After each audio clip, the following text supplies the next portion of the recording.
நண்பர்களே, அனைவருக்கும் வணக்கம். இந்த உடவியலாளர் சந்திப்பில் என்னோடு மார்க்சிஸ்ட் கட்சியினுடைய மதுரை புறநகர் மாவட்ட செயலாளர் தோழர் கே ராஜேந்திரன் அவர்களும் மாவட்ட தலைவர்கள் ஒருவரான தோழர் ப ரவி அவர்களும் பங்கெடுத்திருக்கிறார்கள். இன்றைக்கு காலையில் ஒரு செய்தி என்பது வெளிவந்திருக்கிறது. ஏஎஸ்ஐ ஒன்றிய தொல்லியல் துறை அதனுடைய அகழாய்வு பிரிவில் ஏற்கனவே பணியாற்றிய அதிகாரி அமர்நாத் ராமகிருஷ்ணன் அவர்களை இன்றைக்கு பணி இடமாற்றம் செய்திருக்கிறது. டெல்லியிலிருந்து நொய்டாவுக்கு.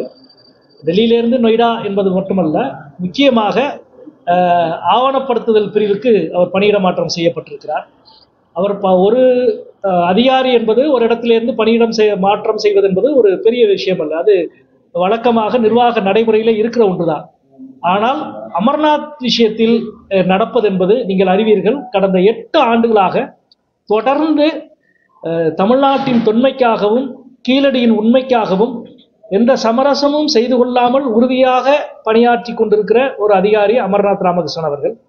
அவர்களை இந்த 8 ஆண்டுகள் அகழாய்வை தொடர விடாமல் 2017 நீங்கள் வெளியேற வேண்டும் என்று வெளியேற்றினார்கள். அடுத்த ஆண்டு அவர் ஆய்வு செய்த 2 ஆண்டு கால அகழாய்வை அறிக்கையை நீங்கள் எழுத வேண்டாம், ஸ்ரீலட்சுமி என்ற ஒரு அதிகாரி எழுதினால் போதும் என்று ஏஎஸ்ஐ உத்தரவிட்டது.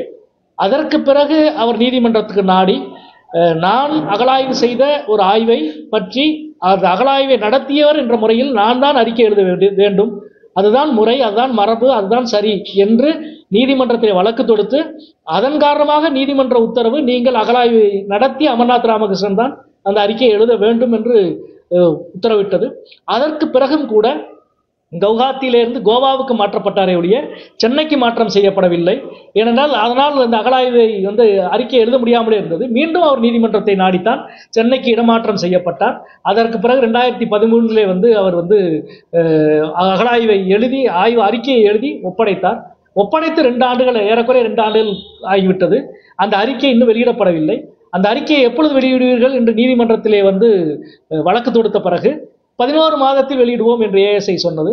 அதற்கு பிறகும் வெளியிடவில்லை. இந்த இடையில் தான் நாடாளுமன்றத்திலே கேள்வி எழுப்பினோம், ஒன்றிய அமைச்சரை நேரிலே சந்தித்து வலியுறுத்தினோம்.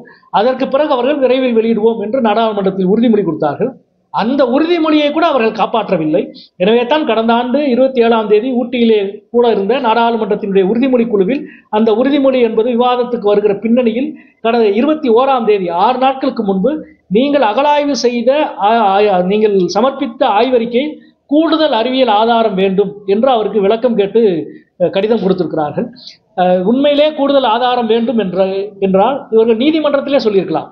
நீதிமன்றத்தில் நாங்கள் 11 மாதத்தில் அறிக்கை வெளியிடுவோம் என்று சொல்லிவிட்டு நாடாளுமன்றத்தில் சொல்லியிருக்கலாம், இந்த அறிக்கை போதுமான அறிவியல் ஆதாரங்களோடு இல்லை, கூடுதல் அறிவியல் ஆதாரங்கள் வேண்டும் என்று கேட்டிருக்கலாம். நாடாளுமன்றத்திலும் சொல்லவில்லை. நாடாளுமன்றத்தில் விரைவில் வெளியிடுவோம் என்று சொல்லிவிட்டு இப்பொழுது கடைசி கட்டத்தில் அந்த அறிக்கைக்கு கூடுதல் அறிவியல் ஆதாரம் வேண்டும் என்று சொல்லியிருக்கிறார்கள். அதனுடைய தொடர்ச்சியாகத்தான் ஒன்றிய பண்பாட்டுத்துறை அமைச்சர் கடந்த 10ஆம் தேதி சென்னையிலே பாஜக அலுவலகத்தில் இது ரீஜனலாக பார்க்காதீங்க, ஒரு கூடுதலான அறிவியல் ஆதாரங்கள் இந்த அறிக்கைக்கு தேவை என்று சொல்லியிருக்கிறார்.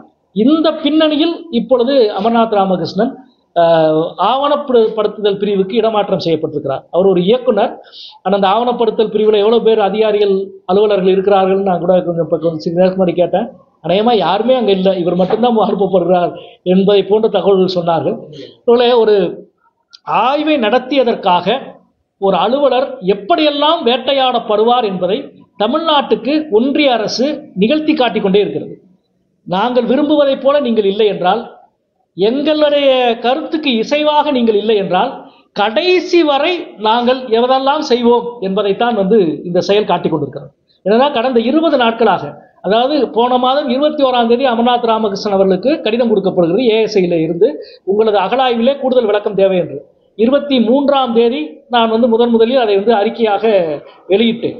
அன்றிலிருந்து இன்றைக்கு வரை ஏறக்குறைய 20 நாட்களாக தமிழ்நாட்டின் மிக முக்கியமான பேசுபொருளாக தமிழ்நாட்டினுடைய ஆய்வறிஞர்கள், வரலாற்றாளர்கள், மாண்புமிகு தமிழக முதல்வர் அவர்கள், பல அரசியல் கட்சியினுடைய தலைவர்கள் எல்லோரும் வினையாற்றி கொண்டே இருக்கிற இந்த பின்னணியில் இன்றைக்கு மீண்டும் இடமாற்றம் செய்யப்படுகிறார் என்பது நாங்கள் எவ்வளவு உறுதியோடு இருக்கிறோம் என்பதை ஒன்றிய அரசு அமர்நாத் ராமகிருஷ்ணன் மூலம் தமிழ்நாட்டு மக்களுக்கு தெரிவிக்கிற ஒரு நடவடிக்கையாகத்தான் இதை நாம் பார்க்கிறோம். தமிழ்நாட்டுக்கு எதிராக, தென்னிந்தியாவுக்கு எதிராக, தென்னிந்தியாவின் வரலாற்றுக்கு எதிரான ஒன்றிய அரசினுடைய இன்னொரு பாரபட்சமான ஒரு நடவடிக்கை. தனி மனிதனை இது போன்று வேட்டையாடுவதன் மூலம் வரலாற்று உண்மைகளை மறைத்துவிட முடியும் என்ற ஒன்றிய அரசினுடைய செயலுக்கு தமிழக மக்கள் அரசியல் களத்தில் தங்களது பதிலை அளிப்பார்கள் என்பதுதான் நான் நினைக்கிறேன்.